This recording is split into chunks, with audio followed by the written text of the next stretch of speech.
রোজ ডেতে তুলিকার জন্য দুটো গোলাপ নিয়ে এসেছিলাম। তুলিকা দেখেছো তোমার মেয়ে গোলাপ দুটো কি করেছে? এটাই হওয়ার কথা ছিল।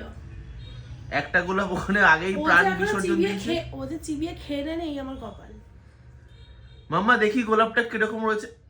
দুটো গোলাপ এনেছিলাম তুলিকার জন্য রোজ ডের দিন। তো একটা রোজ ডে মানে শুধু লালটার 3টে পাপড়ি পড়ে আছে, বাকিগুলো কোথায়? এই যে এই যে এই যে এই যে লালটা তাও মাত্র 3টের উপর দিয়ে গেছে। মাম্মা ফুলটা ভালো ভালো, বাবাকে দিয়ে দাও, বাবাকে দিয়ে দাও। দাও।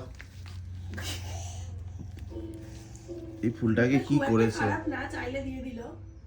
গুড মাম্মা, খুব ভালো তুমি, থ্যাংক ইউ মাম্মা। গন্ধ শুকে নাও একটু। আমার রোজ ডেতে রোজ আনার সার্থক হয়েছে।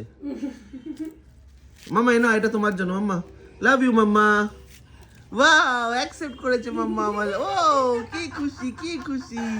Thank you mamma, thank you mamma. আমার মাম্মা আমার হাতে গোলাপ নিয়েছে, আমি তাতেই খুশি বাবা, বেশি কিছু চাই না আমার।